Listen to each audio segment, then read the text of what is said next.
दोस्तों, आज के वीडियो में हम आप सभी लोगों के सामने एक ऐसी जानकारी लेकर आए हैं जिसे सुनकर आप सभी लोग बहुत ही ज्यादा हैरान हो जाएंगे। आप सभी लोगों को बहुत अच्छे से ये पता ही होगा कि भगवान जगन्नाथ के जगन्नाथपुरी वाले मंदिर में हिंदू धर्म के अलावा किसी भी धर्म का कोई भी इंसान प्रवेश नहीं कर सकता। जी हाँ, नहीं कर सकता मतलब बिल्कुल भी नहीं कर सकता।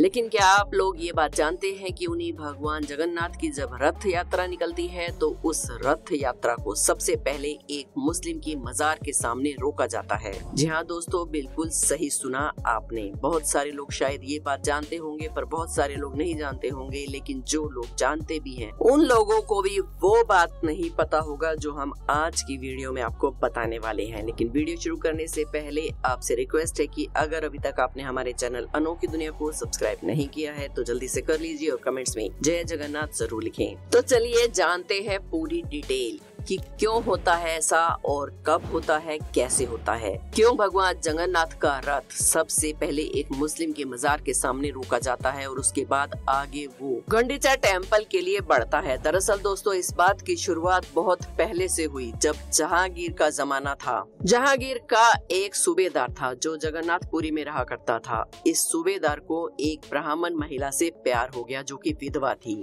उसने अपने प्यार का इजहार किया। महिला ने देखा कि मेरे जीवन में मेरे आगे पीछे कोई नहीं है और ये मुझसे विवाह करना चाहता है, तो उस ब्राह्मण विधवा महिला ने हाँ कर दी। दोनों का विवाह हो गया। दोनों के विवाह के बाद उनका एक बेटा हुआ जिसका नाम इन लोगों ने सालबेग रखा। अब सालबेग बचपन से ही मुस्लिम धर्म और हिंदू धर्म दोनों को मानता था क्योंकि पिता उसके मुस्लिम थे और माँ उसकी हिंदू थी। माँ लगातार पूजा पाठ किया करती थी और ये बड़ा ही ऐसे हुआ। हमेशा देखता था कि माँ भगवान श्री कृष्ण की भक्ति में लीन रहती है। जैसे कि इसके पिता मुगल शासक की मुगल टीम के एक सूबेदार हुआ करते थे और जो बेटा था सालबेग ये मुगलों की सेना में शामिल हो गया। अब कुछ ही सालों के बाद एक युद्ध हुआ। इस युद्ध में काफी ज्यादा मात्रा में जो मुगल सैनिक थे वो घायल हो गए और इन घायलों की लिस्ट में सालबेग भी था। सालबेग घायल होने के बाद बहुत ही ज्यादा बीमार पड़ गया। उसका काफी समय तक जगह जगह पर इलाज चला लेकिन वो ठीक नहीं हो पा रहा था। उसे उसकी माँ ने बोला कि भगवान जगन्नाथ से आशीर्वाद ले। भगवान जगन्नाथ ये मन्नत करके कि मैं ठीक हो जाऊंगा, उनकी पूजा अर्चना कर भक्ति में लगा रहे। उसने यही किया। वो भगवान जगन्नाथ की भक्ति में लगा रहने लगा। भगवान जगन्नाथ उसे आशीर्वाद भी देते हैं। भगवान उसके ऊपर प्रसन्न भी हो गए और उसकी वजह से जो परेशानियां थी, जो कोई भी हॉस्पिटल या कोई वैद्य, कोई भी हकीम ठीक नहीं कर पा रहा था, सब ठीक हो गई।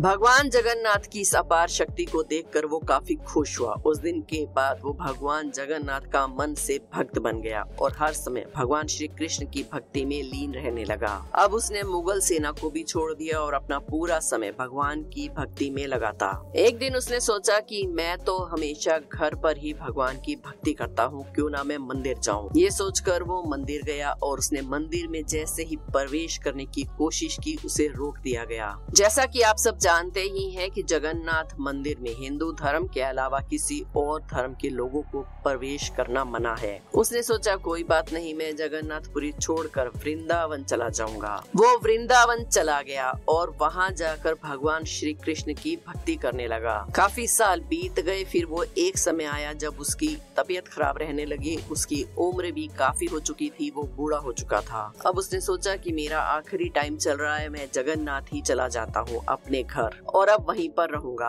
अपनी बाकी जिंदगी भगवान श्री कृष्ण का नाम लेते हुए वहीं उनको समर्पित कर दूंगा। वो फिर से पुरी में आकर अपने घर में रहने लगा। दोस्तों, जगन्नाथ जी की रथ यात्रा बहुत पहले से निकलती आ रही है। रथ यात्रा अभी से नहीं निकल रही। भगवान जगन्नाथ की रथ यात्रा उस समय भी निकला करती थी।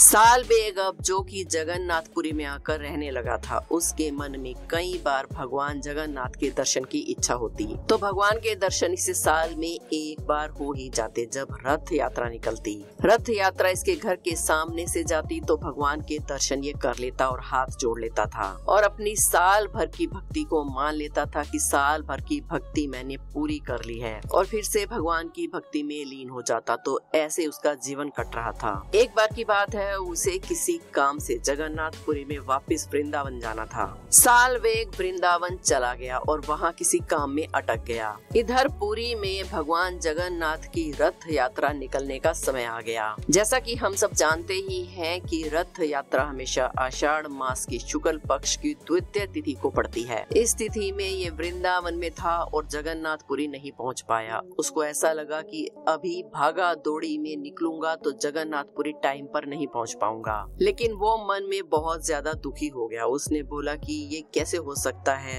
मेरा ये साल तो अधूरा ही रह जाएगा अगर मैंने भगवान के दर्शन नहीं किए। उसने वहीं पर हाथ जोड़कर भगवान से प्रार्थना की कि हे प्रभु, मुझे आपके दर्शन करने हैं। मैं यहाँ पर जानबूझकर नहीं रुका हूँ, किसी कारण से अटक गया हूँ। मैं चाहकर भी नहीं निकल पा रहा हूँ। हो सके तो अपनी रथ यात्रा को टाल दीजिए मेरे आने तक। और दोस्तों, आप विश्वास नहीं करेंगे, उसने इतने दिल से प्रार्थना की कि जब मंदिर से रथ यात्रा गुंडीचा मंदिर के लिए निकली तो अचानक से ये सालबेग की कुटिया के सामने रुक गई। लाखों भक्त थे रथ को खींचने वाले। बहुत कोशिश की गई लेकिन रथ बिल्कुल भी अपनी जगह से नहीं हिला। सालबेग भी अब तक वृंदावन से निकल चुका था जगन्नाथपुरी के लिए। वो जैसे जगन्नाथपुरी में अपने घर पहुंचा तो वहाँ का माहौल देखकर एकदम चकाचौंध रह गया, क्योंकि वो रथ यात्रा अटकी पड़ी थी। लाखों लोग रथ को खींचने की कोशिश कर रहे थे, लेकिन वो रथ सालबेग की कुटिया के सामने से आगे नहीं बढ़ रहा था। ये सब देखकर वो भाव विभोर हो गया। उसकी आंखों से लगातार आंसू बह रहे थे। वो भगवान के सामने सिर झुकाकर बहुत ही ज्यादा प्रसन्न हुआ। उसके बाद ही वो रथ यात्रा वहाँ से आगे बढ़ी।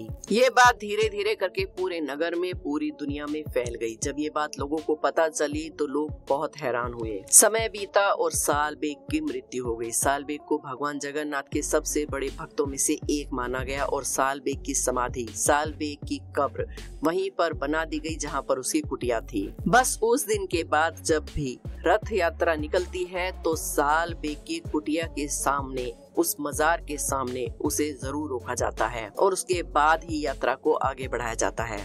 तो दोस्तों, देखा आपने, चाहे कुछ भी हो, भगवान अपने भक्तों से कभी दूर नहीं रह सकते। दोस्तों, आपको बता दें कि ये कोई कहानी नहीं है, ये एक सच्ची घटना है और इस सच्ची घटना से ये साबित होता है इस दुनिया में लोग चाहे कितनी भी कोशिशें कर लें, लोग अपने आप को धर्म में बांट लें, लेकिन भगवान अपने भक्तों को कभी नहीं बांट सकते।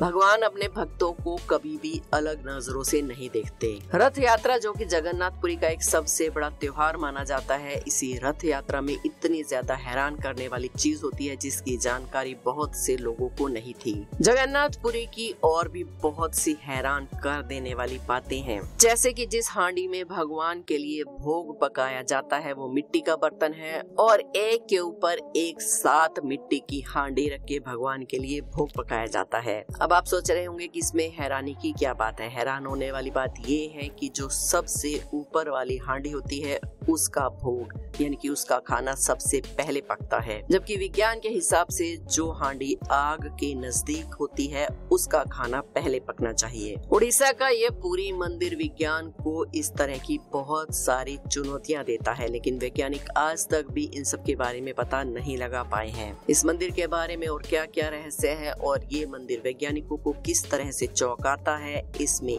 क्या क्या ऐसी बातें हैं जिस पर वैज्ञानिक अभी भी शोध कर रहे हैं लेकिन कोई भी नतीजा नहीं निकला है, इसके बारे में जानने के लिए आप हमारे चैनल पर एक वीडियो देख सकते हैं जो जगन्नाथ जी पर ही हमने बनाई है। तो दोस्तों, जो आज की वीडियो में हमने सालबेग की घटना आपको बताई, क्या आपको इसके बारे में पहले से पता था या नहीं, हमें कमेंट्स में जरूर बताएं। आपको अगर वीडियो पसंद आई हो तो एक लाइक जरूर करें। हमारे चैनल अनोखी दुनिया को सब्सक्राइब करके बेल आइकन को जरूर प्रेस करें और कमेंट्स में जय जगन्नाथ जरूर लिखें।